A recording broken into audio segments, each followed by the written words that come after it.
Inverse can be represented by saying, they could say calculate the inverse or find the inverse or determine the inverse coordinate to this equation. They could say the word inverse. What else they could do is they could say y equals f negative 1x. That's also meaning find the inverse. Okay? They could also say x equals f of y. That means find the inverse, and you'll understand why that means find the inverse in a second. And the other thing they could say is reflected in the line y equals x.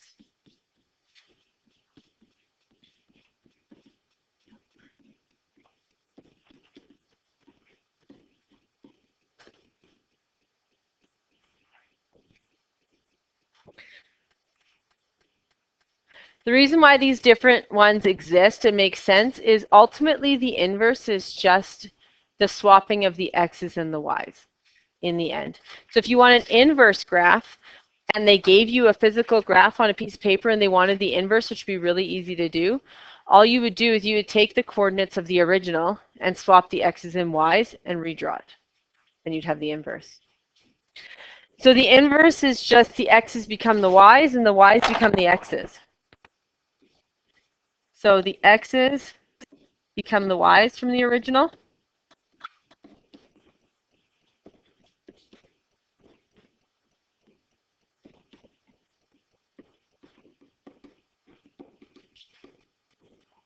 And the y's become the x's.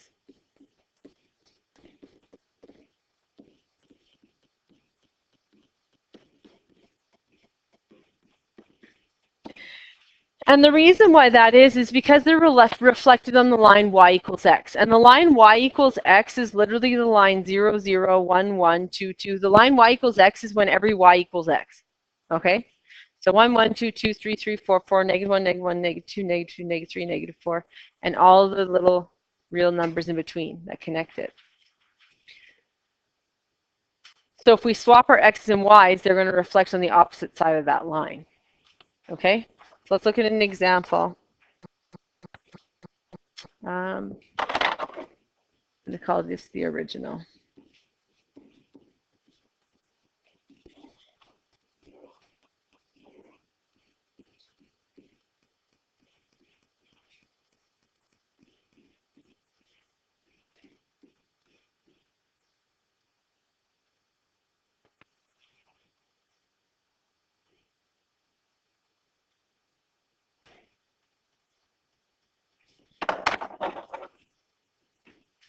So I have a point at negative 2, 1, 0 and negative 2, 2 and 0, 3 and 2, 5 and 2.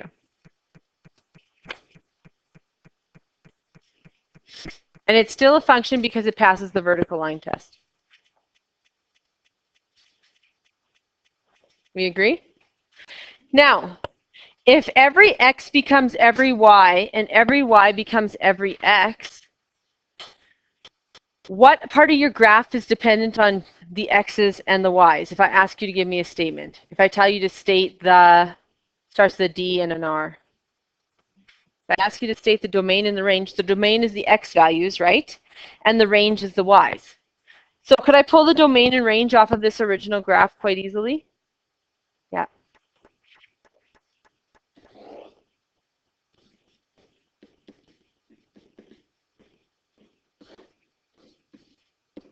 What's the domain of this original graph? What x values are contained within this graph? Because that's what the domain means. The x values that are greater than, what's my lowest x value on that graph? Negative 2. What's the highest x value on that graph? 5. So what I'd say is x such that, and I go low to high.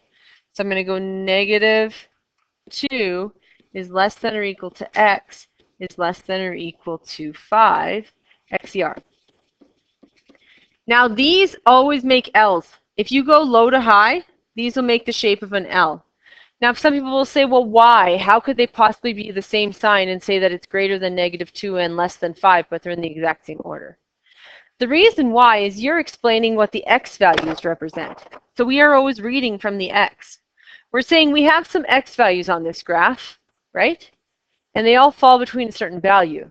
Well, the x values that are represented on this graph are x values where, and you read from the x, where x is greater than or equal to -2, and x is less than or equal to 5. You're reading from the x, that's why they're in the same, that's why they're both L-shaped, because you're reading from the x. X is greater than or equal to -2, x is less than or equal to 5. Or we could do this in interval notation. Square bracket because it's equal to -2 to 5. Now some people will say, well, I'll just always do interval notation, Lepp, because that's way easier. It's great, except for when they say set notation and you have no idea how to do it, right? So we need to know both, because they can say interval notation, then you do the square brackets or round brackets. Or they could say set notation, where you have to do the set of x such that x and all that stuff. Okay? What's my range of the original? What's my lowest y that I can start with? -2. And where the heck does this graph go up to? 2, right? So any x value between -2 and 2 exists because they're connected, right? There's lines in between them. So I could find a y value when, I could find an x value when y is between -2 and 2, right? It exists on this graph somewhere. So we go low to high. So we go y such that -2 is less than or equal to y is less than or equal to 2 yer. Or -2 to 2 square brackets because it's equal to. Now, what I told you about the inverse is we just swap the x's and y's, correct? So if I want the domain and range of the inverse, do I actually have to draw the graph of the inverse? No. Why? What do you think we use? Yeah. You're literally just switching x's and y's, are you not? So the domain of your original actually becomes the range of your inverse, because the x's in the domain in that set notation, that's why this is more obvious in set notation, those x's are going to become what? Y's. And then in the range, those y's are going to become what? X's. So do I actually have to draw the inverse graph ever if I'm asked for the domain and range of the inverse? No, I just get the domain and range of the original and switch them, because the x's become y's and the y's become x's. So of my inverse graph, my domain is actually going to be x such that -2 is less than or equal to x is less than or equal to 2 xer. In interval, it's even easier. You just literally write the interval for range in domain spot. And then range is going to be y such that -2 is less than or equal to y is less than or equal to 5 yer.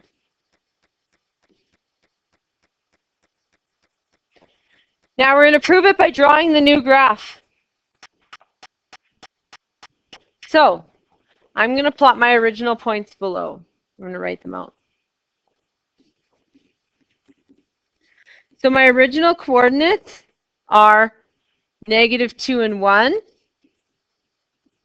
What's that going to be on my inverse? 1 and -2.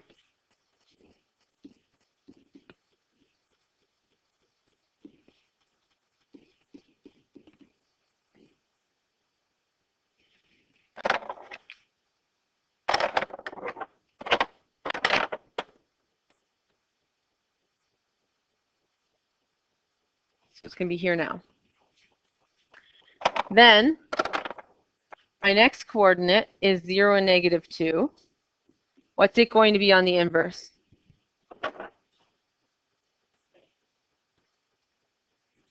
-2, 0. Do I swap signs or anything? No, just x becomes y, y becomes x. Don't go crazy. Don't make it way more complicated. 2, 0. And then I plot that. -2, 0. And then I connect them right away, so I don't forget which points go together.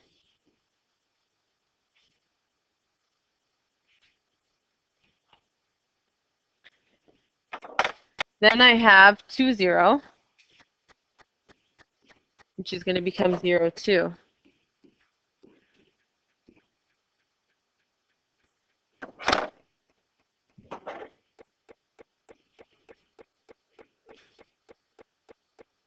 What are you seeing here? 2, 0 is a what? Is 2, 0 a y-intercept or x-intercept? X-intercept because y equals 0. And then on the inverse, it's actually a x-intercept. So the y-intercepts become x-intercepts, and the x-intercepts become y-intercepts, which makes sense, right? Because you're switching them. And if the 0 is in the x, it's a y-intercept, but if the 0 is in the y, it's an x-intercept. So inverse graphs actually have opposite x and y-intercepts as well. Yeah. They're rotating it along the line y equals x. Yeah. And then our other 2 points are 3 and 2 and 5 and 2.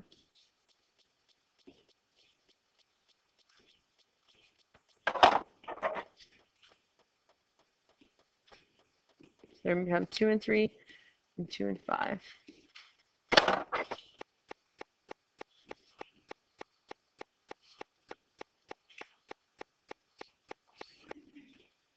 Okay, so if I draw the line y equals x, 0, 0, 1, 1, 2, 2, 3, 3, negative 1, negative 1, negative 2, negative 2, negative 3, negative 3, which makes sense that that's y equals x, because I'm literally just drawing points where y equals x. 1, 1, y and x are equal. 2, 2, y and x are equal. Negative 1, negative 1, y and x are equal. We agree? Why do we connect these points on the line y equals x? Why do you connect them? Do you know why? Just because your teacher told you so. You connect them because there's points in between them, right? There's actually an infinite number of points in between them. So 0, 0, and 1, 1 are not the only places between 0 and 1, 1 where the x's and y's are the same. We agree? In between here, there's actually 0.1 and 0.1, and 0.2 and 0.2, and 0.3 and 0.3, and 0.4 and 0.4, and 0.5 and 0.5, right? And 0.4 and 0.4, and 0.3 and 0.3. And in between those, what is there? 0.001 and 0.001 and 0.51 and 0.51, right? So in between here are infinite number of x values and y values that are the same, correct? And when you draw them all, it actually looks like there's a what? A line. That's why they're connected, because along this line, there's actually a whole bunch of places where x and y are equal. We agree? So the invariant points on an inverse graph exist where they land on the y equals x graph, because it's where their x and y's are the same. So here would actually be my one invariant point on this graph. So if I want invariant points off of a graph, if they give me an original graph and I want invariant points, or the number of invariant points, I literally just draw the line y equals x and count how many times it crosses.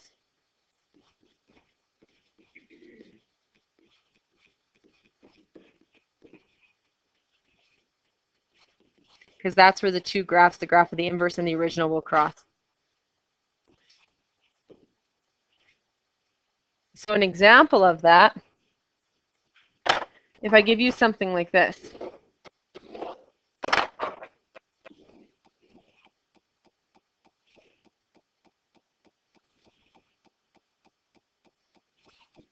Give me anything, really.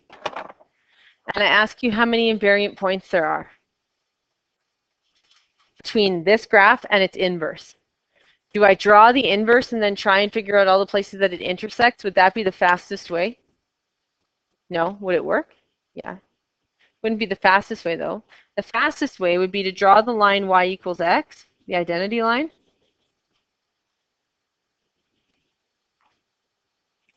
and count how many times it crosses. Because on that mirror, that's the mirror, right? Remember, if all you're having is a reflection, where that mirror exists is where it actually still stays the same, right? Like, it's just like if you walk up to a mirror with an object in your bathroom, the whole entire object will reflect in the mirror, but the part that doesn't reflect is the part that's against the mirror. It just stays exactly the same, correct? It would be invariant. So same thing here. Bless you. This is going to stay the same. this is going to stay the same. This is going to stay the same. This is going to stay the same. So this graph and its inverse actually have, so the original and its inverse actually has 4 invariant points.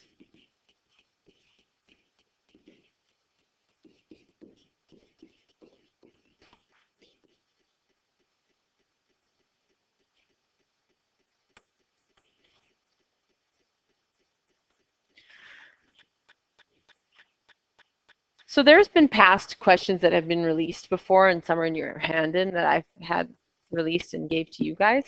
But a question that could exist could be just as basic as this. They give you this graph. They don't tell you the equation of it. They just literally give it to you. And they ask you for the number of invariant points if this happens to the graph.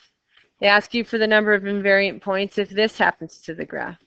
And they ask you for the number of invariant points if this happens to the graph. Each of those separate lines has how many transformations happening? 1. If they had more than 1, this would be extremely complicated and way harder than with them only having 1. If they only have 1 transformation, especially a reflection, you literally just find where the mirror is, and where the mirror is where your invariant points are going to be. We agree? Because that's the place where it's not going to change. So this is a reflection in the what?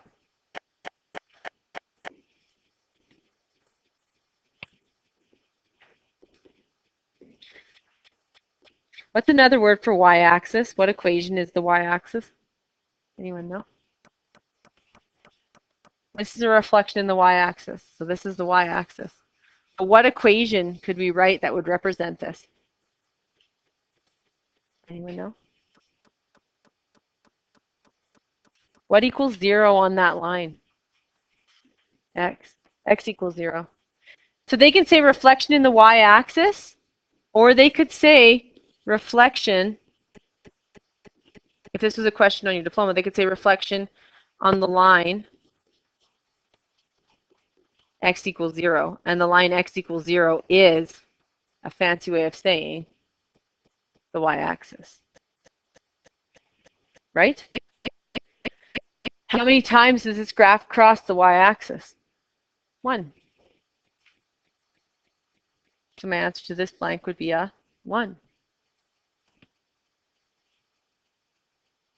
The next one is the negative in front. What's that a reflection in?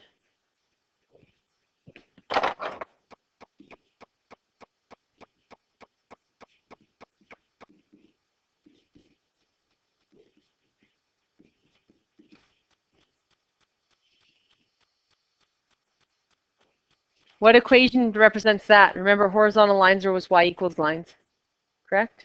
Like y equals 3 would be like here.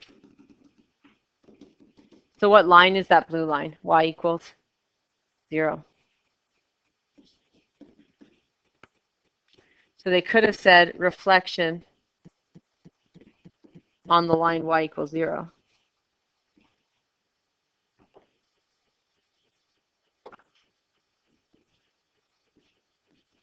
Which is the exact same as saying x-axis, right? Because the x-axis is the line y equals 0. How many times does it cross? How many times does this graph on the mirror? 1, 2, 3. Because remember, it would just go like this, right?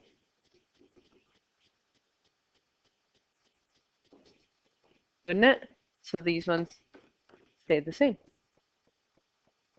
So there's 3. This is x equals f of y. It's just the inverse. And whenever they give you the inverse, you just draw the line y equals x because that's what it's reflecting on. So I go and draw my line y equals x. And how many times does it cross this graph? 1, 2, 3.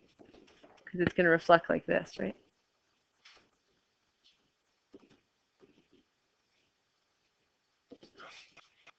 Like that. So there's going to be 1, 2, 3. So my answer would be 1, 3, 3. Yeah.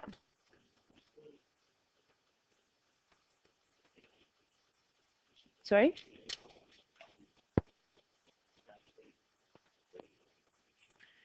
Yeah, so the way you could draw it quickly if you wanted to just do a fast sketch is your paper is in front of you vertically, but you can turn it on a horizontal and pretend it's like a flat horizontal line and then just draw it. Like you could take this paper and twist it till this red line is horizontal and then just draw it like you would the y equals line. You know what I mean? If you want to do a quick sketch. It's way harder if you're trying to do it on like an angle, but if you actually make it horizontal to yourself by turning the paper, then it would be just like having a reflection in the x-axis. Or if you really like vertical, then you can make it vertical and have a reflection in the y. But yes, it is a kind of angular, right? Because it's at an angle, but you can force it to not be at an angle and make it easier for yourself. And then when you turn on the side, it's angular, but you didn't have to deal with it that way. Yeah. If you're hand drawing it and they're asking you to draw it, they're expecting that you're taking coordinates off of it, flipping the x's and y's and redrawing them accurately. Not if it was a written response. No, you would, because if it's not accurate, they will not give you the marks. So I always want to make it as most accurate as I possibly can. If I turned it on a horizontal and just sketched it, that would literally just be a last-ditch effort for me to look at it. I would never do this question without accuracy if I could. If there was like no scale and you kind of had to try and do it without a scale, that'd be harder, sure. But then I would try and make it have a scale so that I could draw it accurately. Especially this one, because it's a lot harder to see those, right? To redraw those. The horizontal is easier. All right. Then the other thing they want you to do, there's two more things with inverses that they want you to do. They want you to determine an equation. So they'll give you an equation. So they'll go determine the inverse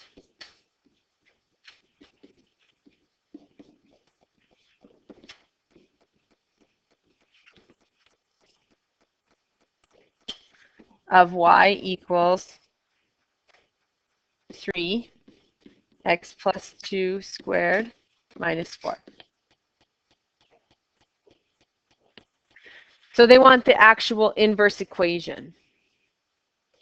What do we know ultimately about inverses? What's the big thing we know about inverses? X and Y switch. So if I'm going to determine the inverse equation, I'm going to, very first thing, switch the X's and Y's.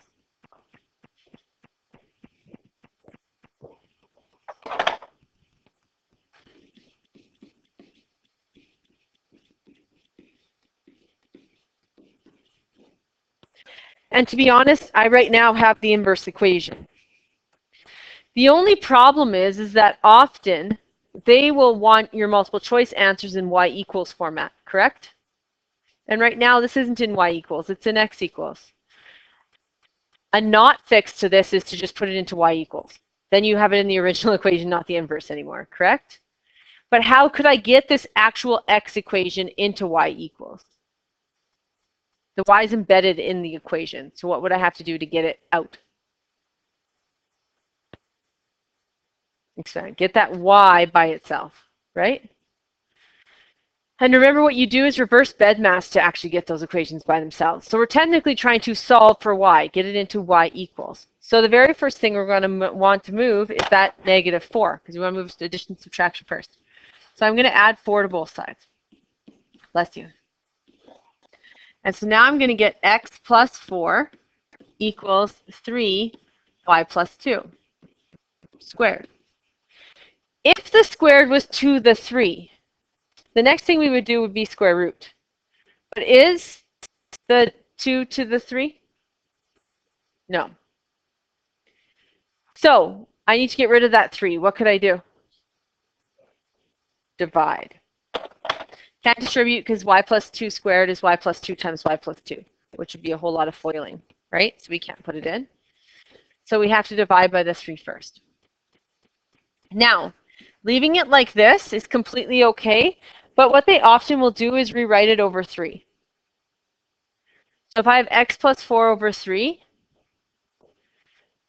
if I gave this to you, side note, x over 3, bless you, plus 4 over 3. What could I do because we have common denominators? Do what? Sorry, I can't hear you. What could I do when I have common denominators? Simplify. Put the entire numerator over 3. That's the point of getting common denominators when you're adding and subtracting, right? So most people realize this and they'll say, okay, I could just write this as x plus 4 over 3. We agree? They realize this, but they forget that you can undo it as well. We agree? So you can have common denominators and put them together as one common denominator, or you could have a common denominator and you can separate them back out. So in this case, I can rewrite this as x over 3 plus 4 over 3. Why the heck would we ever want to do that?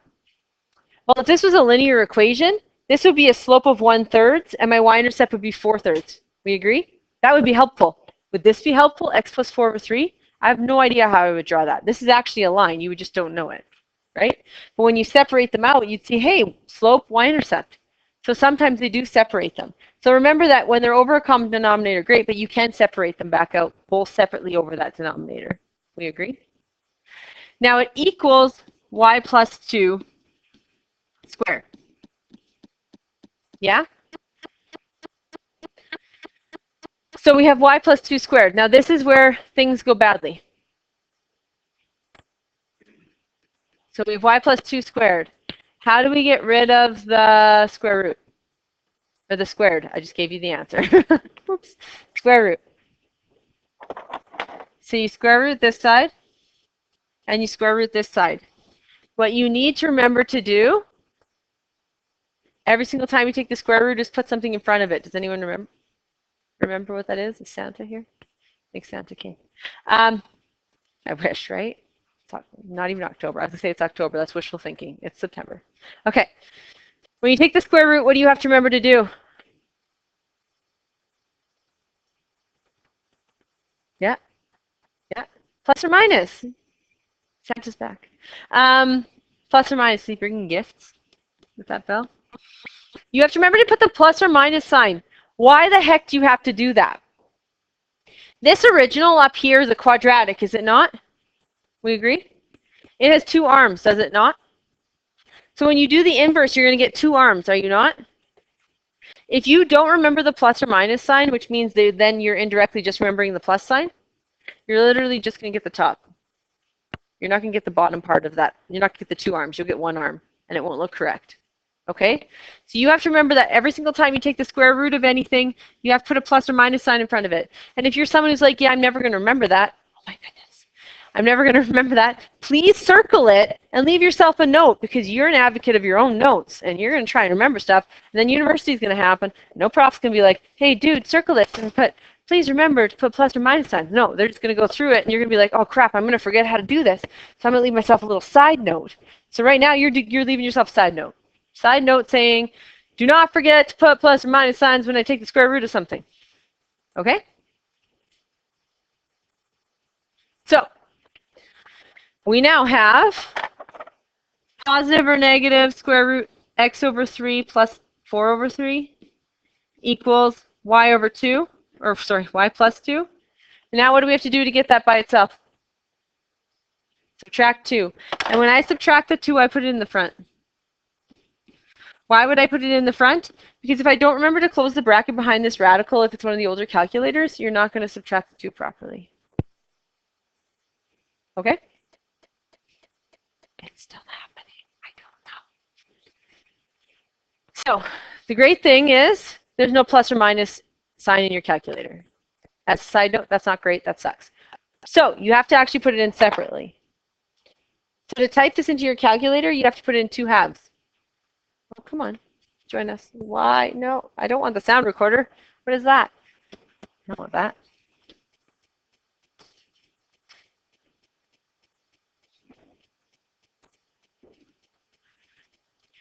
Do you see here I have them in separately with a plus or minus sign? Because I don't know a plus or minus sign button on your calculator. If you want the fraction and you have a brand new, if you have some of the TI-84 pluses will work and do this, some will not. So if you want fractions to pop up like I have, TI-83 is for sure not going to, so don't even do this. But if you have the TI-84s, it might do this. If you go second or alpha, y equals, you can press enter, and it pulls up the fraction. Alpha y equals. If you have the TI-84s, possibly you have that option. If you have the TI-83s, you do not have that option, and you will have to put it in brackets. So the only way you can represent x divided by 3 is this, if you have the TI-83s. Okay?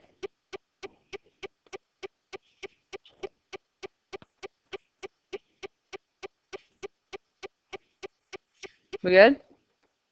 Don't know why you're snickering. Snickerer. All the snickering. Okay. So if I put in y equals x into my y3, I now get the two parts of my graph because I pressed plus or minus, and I now get my invariant points. I have two. So even where this crosses on my inverse graph is still invariant, correct? Did I need to draw the inverse graph? No. Though, no, I could have just drawn the original. I'm going to put in the pink. So it's 3 bracket, what was it? 3x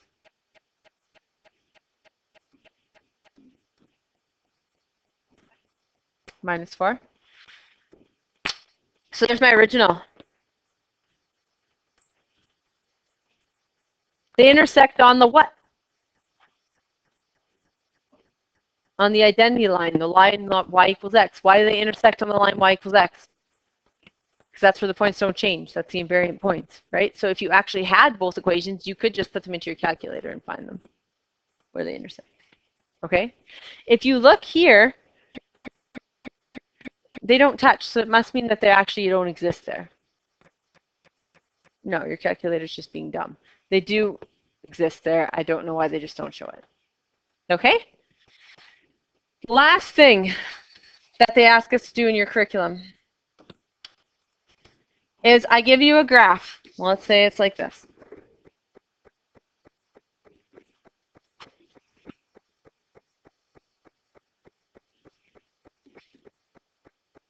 So it's actually the graph y equals x plus 2 squared. Okay? Yo. What inverse graph again?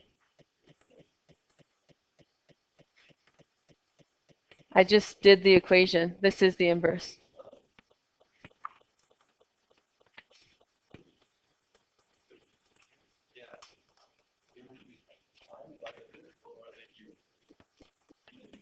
I just typed this into my calculator. Yeah. And then I put the original in.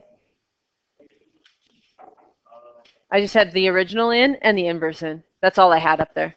And the line y equals x. Right. I just put the both of them in so you could see that they were actually reflected on it. This is the original. This is the inverse. And they're reflected on the line y equals x. And this is a parabola. And the original was a parabola. And then a sideways parabola is the inverse. Okay. Question. This is what they'll ask us. So, is the original good, bad, function, not function? What is it? It's a function. Why is it a function? Passes the vertical line test. So if I draw vertical lines through it, how many times does every vertical line cross? Once. Now, if I draw this sideways, or if I draw the inverse of this, it's going to actually look like, nope, that's a lie. Don't do that. It's going to look like this. Right? It would be reflected on the line y equals x. That's my inverse. We agree? How could I get it? Pick points off my original, switch them, redraw. We agree? Is my inverse a function? No. If I draw a vertical line through it, does it pass more than once? Yes. So how could I test that on my original? Well, this is literally just this line on my original, is it not? So technically, if my original doesn't pass the horizontal line test, my inverse won't pass the vertical. So if I wanted to know if my inverse was a function, would I even have to draw it? No, I would just draw my original and put a horizontal line through it. We agree? Okay. What they ask us to do is they'll say, restrict the original. This is important. We're restricting the original domain, not anything to do with the inverse. We're restricting the original domain, so the inverse is a function.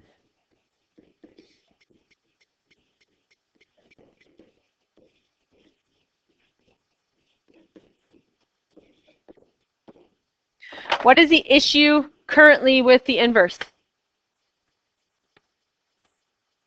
It doesn't pass the vertical line test, so it's not a function. But why does it not pass the vertical line test? What's the issue with it?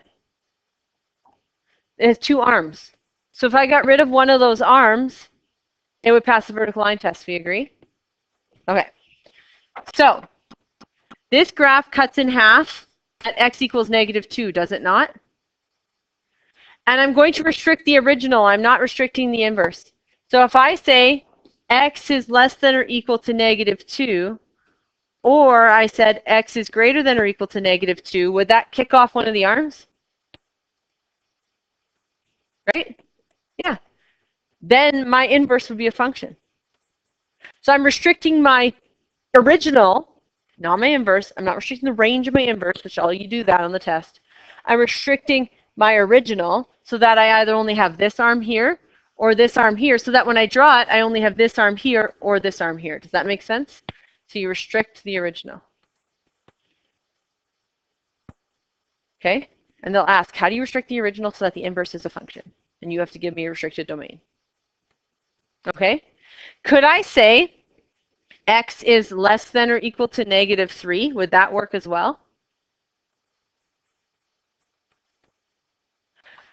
The best case scenario is x is less than -2 or x is greater than or equal to -2. That would get me the most graph that would make an inverse, a function.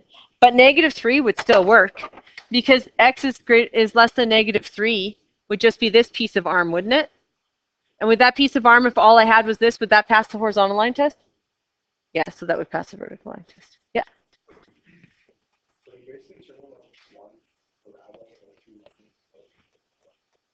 Yeah. And the only reason why you're getting two lines that make up a parabola is because they're positive, negative of a square root function. Yeah. Okay. Your homework is short. It's not super crazy. And then your hand-in is due tomorrow. Page 51, 2B, 3C, 4C. All of number 4 is this restricting deal. So if you're not completely sure on the restricting deal, do more than just 4C. 6, 8C, 9D.